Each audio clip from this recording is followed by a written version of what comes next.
કરીને 20 તારીખે ક્ષત્રિય શક્તિ સંમેલન છે, શું વિગત છે, શું સ્ટ્રેટેજી રહેશે, શું સ્ટેન્ડ છે રાજપૂત સમાજ? ક્ષત્રિય શક્તિ અસ્મિતા મંચ એટલે એક ફેડરેશનની શરૂઆત અહીંયા આપણે કરી રહ્યા છીએ, જેના માધ્યમથી સમાજ એક થાય અને એક સાથે મળી એક અવાજે કોઈ પણ વાત મૂકી શકે એની માટેનું એક માધ્યમ બને. મુખ્યત્વે 4-5 બાબતો જે આપના ધ્યાન ઉપર જે હું દોરી રહ્યો છું, જેમાં ભાવનગર મહારાજા કૃષ્ણકુમારસિંહજીએ જેમણે પહેલું રજવાડું સોંપ્યું હતું, તેમને ભારત રત્નની માંગ ઘણા વર્ષોથી પેન્ડિંગ છે, જે પરિપૂર્ણ થાય એની માટેનો પ્રયત્ન કરવામાં આવશે. ખાસ બધાને જે પ્રશ્ન છે જાજો કે રાજ પરિવારો શું કામ, તો રાજ પરિવારો રાજાઓના વંશજોને જોડવાનું રીઝન એ છે દરેક મંદિરો સાથે રાજ પરિવારો કનેક્ટેડ છે અને એમની સાથે બેસી અને જે મંદિરોના જે કાર્ય કરે છે પોતે, માનો કે 8મીનો હવન હોય છે, ત્યાં ભવ્ય પૂજા હોય છે, ત્યારે સમાજ એમની સાથે પણ જોડાય અને એમને સાથ સહકાર આપે અને એમની સાથે જોડાય, માતાજીના જે ઉત્સાહનું કામ છે એ પણ કરે. વર્ષોથી ક્ષત્રિય સમાજના અધ્યક્ષ તરીકે કોઈની સમગ્ર ગુજરાતના ક્ષત્રિય સમાજના અધ્યક્ષ હજી સુધીમાં લગભગ બહુ વર્ષો પહેલાં થયા હોય તો ખ્યાલ નથી, પણ અધ્યક્ષનો હોદ્દો વર્ષોથી રિપ્ત હતો, જેને પરિપૂર્ણ કરવાનો પ્રયત્ન આ મંચ પૂર્ણ કરશે. તેમજ આંદોલન વખતે અસ્મિતા આંદોલન હોય, એની પહેલાં પદ્માવતનું આંદોલન હોય, ત્યારે દરેક સમાજે અમને એક સાથ સહકાર આપ્યો છે. એમાં કારડિયા રાજપૂત સમાજ હોય, કાઠી સમાજ હોય, અન્ય નાડોદા સમાજ હોય, ઠાકોર સમાજ, ક્ષત્રિય ઠાકોર સમાજે પણ આમાં અમને સહયોગ આપ્યો છે. આ તમામને અમે હવે આ મંચના માધ્યમથી જ્યારે પણ જરૂર હશે ત્યારે અમે પણ એમની સાથે રહીશું અને તેઓ પણ અમારી સાથે રહેશે. આ એક માધ્યમ અમે આ મંચને બનાવવા માગીએ છીએ. બાકી સાંસ્કૃતિક રીતે જે સમાજમાં જે કામો છે એ તો થતા જ રહેશે. રમતવીરોથી માંડી અભ્યાસના કોઈ પણ કાર્યક્રમ હોય એની માટેનું શિક્ષણથી વેપાર માંડીને તમામ કાર્યો થશે. સાથે એક ક્ષત્રિય સમાજના કુળદેવી, અમે લગભગ 7 કુળદેવીને અમે સંતાનો તરીકે અમે છીએ, તો કુળદેવીનું એક માય મંદિર, તમામ દેવીઓની એક જ્યોત સાથેનું એક મંદિર બને, આની માટેનો એક પ્રયત્ન અમે કરવાના છીએ. અને એ કઈ જગ્યા પર કરવું એ પણ અમારી વિચારણામાં છે. આ સિવાય આપના કોઈના પ્રશ્ન હશે તો અમે જવાબ આપશું. ખાસ કરીને જે રીતે પુરુષોત્તમ રૂપાલા દ્વારા બીજી વાર જીપ્લસી અને રાજપૂત સમાજનું અપમાન કર્યું છે, શું લોકસભાની ચૂંટણીમાં જે રીતે રાજપૂત સમાજ એક થયો તો આવનારી જે સ્થાનિક સ્વરાજ્યની ચૂંટણીઓમાં આવે છે તેમાં ભાજપ વિરુદ્ધ મતદાન કે કોઈ સ્ટ્રેટેજી ખરી સમાજની? અત્યારે સમાજ એકત્રીકરણ માટેનું આ મંચ છે. સમાજ ભેગો થઈ રહ્યો છે. અહીંયાથી રાજકીય જે કોઈ પણ બાબત છે એ અમે બહારની બાજુએ રાખી છે. અત્યારે કોઈ પણ આ મંચ આધારિત રાજકીય બાબતે અમે કોઈ પણ આગળ સ્ટેપ લેવા નથી માગતા. પરસોત્તમભાઈ બોલ્યા છે, ખરાબ છે, દુઃખદ છે, સમાજ માટે પણ ઘૃણા તુલ્ય આ વાત કહેવાય. એટલે આ બાબતે ચર્ચા કરવી પણ યોગ્ય નથી. હું માનું ત્યાં સુધી સામાજિક છે ત્યારે આપણે રાજકીય બાબતે કોઈ ચર્ચા આપણે ન કરીએ તો સારું.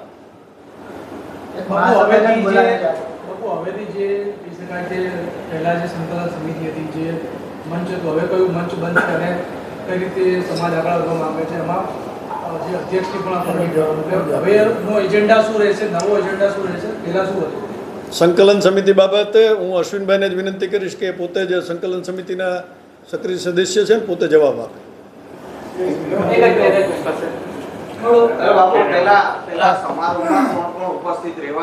એ પછી કહીએ બધું આ સંકલન વાળું એકવાર કરી દે પછી. હા કઈ નહીં. હા બસ આગળ.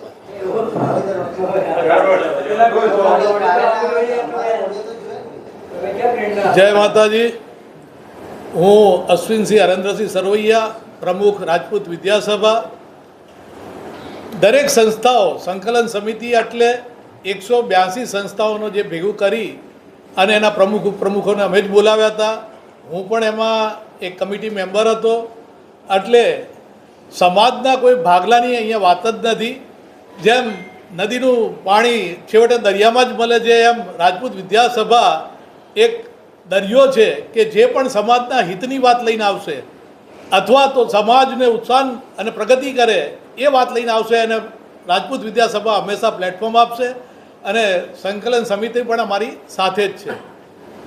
હવેની માંગણીઓ કઈ કઈ બાબતો વિશે? મુખ્ય માગણીઓનો અત્યારે તો સવાલ નથી. આ તો એક મંચ ઉપર સમાજના દરેક વ્યક્તિને ભેગા કરવાનો એક મુદ્દો છે. એમાં અમે ગુજરાતના તમામ રજવાડાઓ કે જે આજે 250ની આસપાસ છે એ બધાને અમે આમંત્રણ આપ્યું છે, પણ ખૂબ જ શોર્ટ ટાઈમ હતો એટલે બધા આવી શકશે કે નહીં.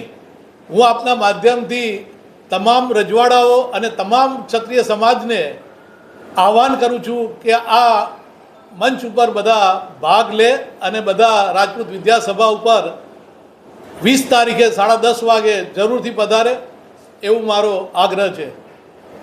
આપણા બાપુ ગુજરાતના રજવાડા સિવાયના ઓલ ઇન્ડિયામાંથી કોઈ રજવાડા અમારા અત્યારે અમે બહુ શોર્ટ ટાઈમમાં નક્કી કર્યું છે, એટલે આ વખતે તો નહીં, બાકી રાજપૂત વિદ્યાસભામાં હમણાં 6 મહિના પહેલાં જ ઓલ ઇન્ડિયા રાજપૂત સમાજનું આખું ફંક્શન 3 દિવસ માટે અમે અહીંયા રાખેલું. એટલે રાજપૂત વિદ્યાસભા આખા ભારતમાંથી જ્યાં પણ સમાજની હિતની વાત લઈને કોઈ આવશે તો એને પ્લેટફોર્મ આપવા હંમેશા તત્પર રહેશે. કયા સ્ટેટના રાજાઓને આમંત્રણ આપવામાં આવ્યું? અત્યારે દાતા રિદ્ધિરાજસિંહ, એ જ રીતે ભાવનગર સ્ટેટ પોતે જ આવી રહ્યું છે. એટલે અમે તો એવો આગ્રહ રાખ્યો હતો કે વિજયરાજસિંહ પોતે જ સ્ટેટોને આમંત્રણ આપે. અમે તો સમાજ તરફથી આપી જ રહ્યા છીએ, પણ જેટલા શક્ય હશે એ બધાએ, ધારો કે સાણંદ આપણી બાજુમાં છે તો સાણંદ સ્ટેટે કન્ફર્મેશન આપ્યું છે. એવી રીતે ધારો કે ગોંડલ રાજ પરિવારમાંથી પીલુ બાપા છે તો એ અત્યારે હાજર જ છે. પૂંજા બાપુ આજે હાજર છે કાઠી સ્ટેટ તરફથી.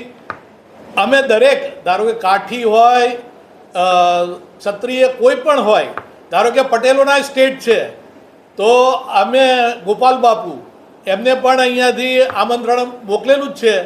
એટલે દરેક સ્ટેટ રજવાડાને અમે આમંત્રણ આપી રહ્યા છીએ. અનેક રાજકીય આગેવાનો પણ પોલિટિકલ પાર્ટી સાથે પણ જોડાયેલા છે, એ પણ રાજપૂત સમાજમાંથી આવે છે, તો શું એમને પણ આમંત્રણ આપ્યું છે?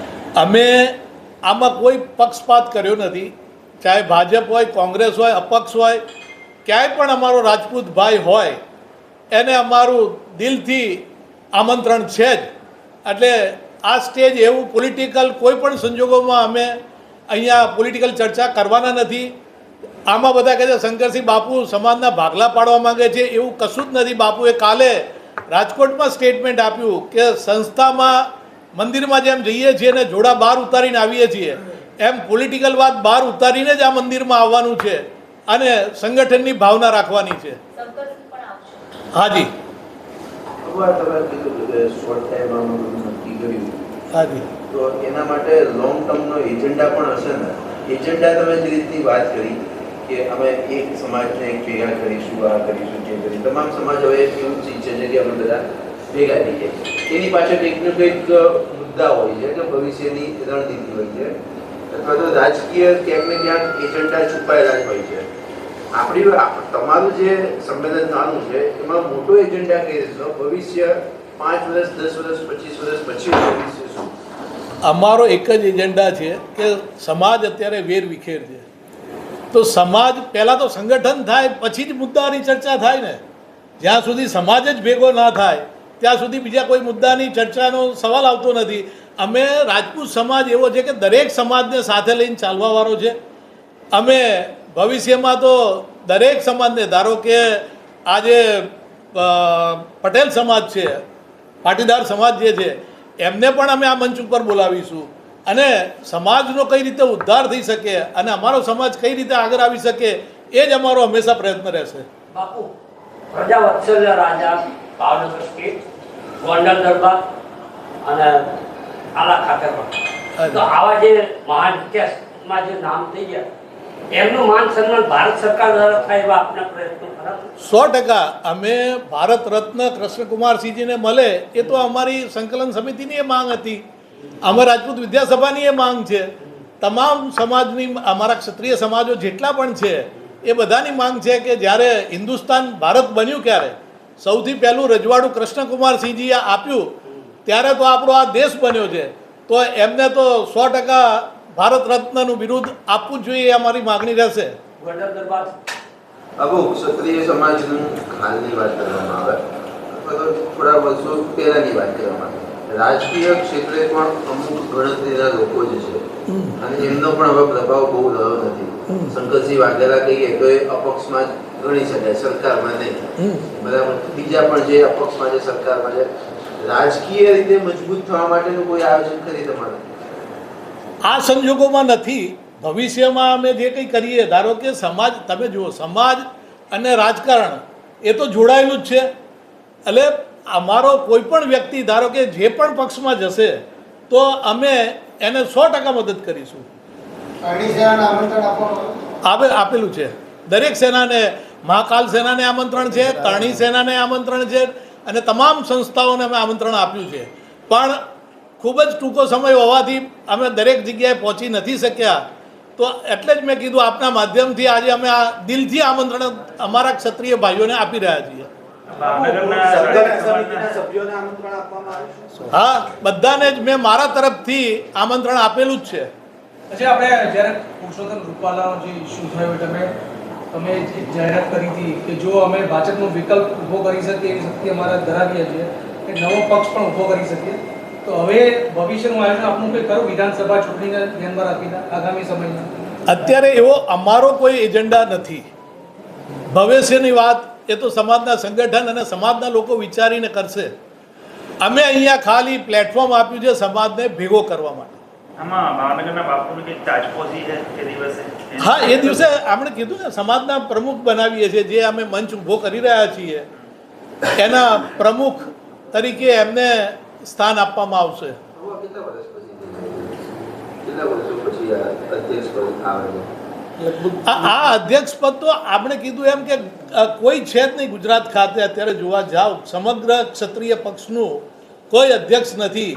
એટલે અમે આ એક પહેલ કરી છે અને પછી આના નિયમો બધું બનાવવામાં આવશે. આગળ જઈને એક શરૂઆત કરી રહ્યા છીએ. અધ્યક્ષની જાહેરાત બાદ કેવી મોટી અસર થઈ શકે રાજપૂત સમાજમાં? એનું તો અત્યારે હું કે આપ કેવી રીતે કલ્પના કરી શકીએ, ભવિષ્ય જ કહેશે. અધ્યક્ષ બનાવવા જઈ રહ્યા છો તો એને શું અસરો થઈ શકે સમાજમાં, એના માટે હેતુ કઈ છે? અધ્યક્ષ આટલા રજવાડાઓ છે, રજવાડાઓએ પહેલાંય રાજ કરેલું છે, એટલે એમની પાસે બધું જ જ્ઞાન છે. તો એ લોકો સમાજને કઈ રીતે ઉપયોગ કરી શકે એ અમારે સમાજની ઉપયોગિતા એમની આગળથી અમે કઈ રીતે લઈ શકીએ એ જ અમારો ઉદ્દેશ છે. જય માતાજી. વૈષ્ણવજન તો તેને કહીએ જે પીડ પરા